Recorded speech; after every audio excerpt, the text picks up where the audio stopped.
you ever thought about the effects on the brain of an orphan child? The life of an orphan can be very difficult. It can be filled with distrust, trauma, abuse, neglect, and etc. Dealing with all of these things as a growing person can have some negative effects on your brain. You thought I was gonna kick you, huh? Stupid. Transition. Is that bothering anybody else? No? Okay. Of course, not all orphans live such a tragic life filled with what I just said in the other video. Pay attention, duh. But the fact of being up for adoption, moving from foster care to foster care or house to house, can be very difficult for a child. An important question could be, why do women give up their babies for adoption? 1, because the woman is a teenager and simply cannot sustain having a baby. 2, because the family is financially unstable to handle a baby. Babies are expensive. Don't have them. They'll run you up a check. Stay wrapped up. So, wait. I think it's time for a hoodie change. That's better. All right.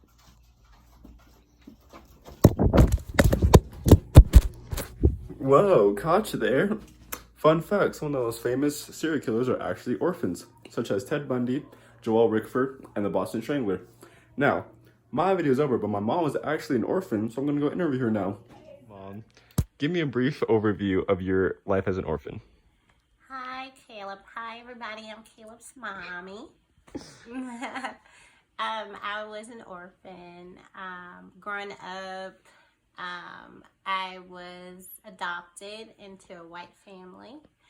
I spent some time with them because my mother physically abused me, so she lost her custody of me as a child. Then my grandmother raised me and my brother until she couldn't anymore. So that made us orphans again. We spent about 7 years of our life in foster care, in foster homes. And this was very near and dear to my heart when Caleb told me he was doing this type of project. Now a couple questions. Have you ever gone through a series of depression? Yes, I have. Lots and lots of series of depression. The feeling of, as an orphan, you always feel like you're not wanted. No one wants you. Is there something wrong with yourself? Makes you feel, a whole lot of depression, off and on sometimes, especially in relationships, whether it be romantic relationships or even relationships with people. One that is an orphan can definitely go through a great deal of depression. Okay. Question 2. Do you have a healthy relationship with your birth mother? I don't have the greatest relationship with my birth mother. We've tried. We've tried and tried. There was a lot of anger there. A lot of, why did you give me up? Why were you abusive?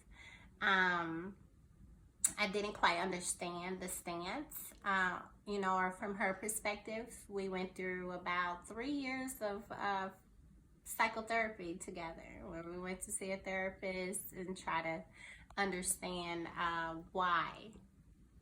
What was her reason for giving her children away? Mm-hmm. And question 3, do you typically see the bad in people? And if not, why? I think I'm sorry, I have a cold.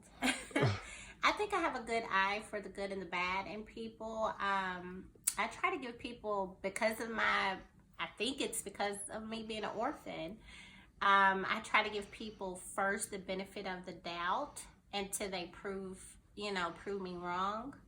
But yeah, for the most part, I can see the bad a mile away once you start to see the red flags and, things like that. All right. And then question 4, what was your support system growing up? My support system growing up was my brother. I only have one sibling. He lives in Atlanta. It was definitely my grandmother who raised us. She taught me a lot about love and how to give love and how to be loved. And I try to instill that on my children. I love them dearly. Caleb likes my new pillow. I do. I try to give them everything I didn't have as a child. You know, all the love you can pour on someone, I try to instill that in them and teach them the lessons that, you know, my absent mother wasn't there to teach me. Question 5. What were your biggest inspirations growing up? My biggest inspirations growing up was my grandmother. Again, she was my biggest support system. She spoiled me. Oh my gosh. I would say the reason why she inspired me was because she always pushed me to be greater. She pushed me to go to school. She grew up in a time where women didn't drive and things like that. And so she deemed those things important, or even something as small as education. So she forced me to go to college. And I now instill those values that she showed me onto my kids. Okay. And question 6. How did you vent? Did you play any sports, music, any hobbies? Well, I was very involved in high school. I was in almost everything you could think of. Track, basketball. I was a cheerleader. I was in the ROTC. And through the therapy as being an orphan child, I was told by my therapist that that was my means of escape, was to be overly involved in things.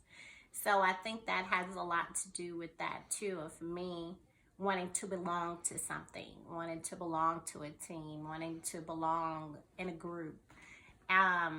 It goes back to that feeling unwanted. And so when you're involved in those things, then you're part of something.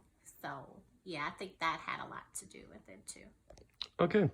And final question. Do you think being an orphan has made you a better person as of today? Well, I can't say that it's made me a better or worse person. I really think it was a life lesson and life experience. I'll be 40 next month, and I'm still growing. I don't know if it's made me a bad person, so say. It's made me a more loving and forgiving person, if nothing else. All right. Thank you.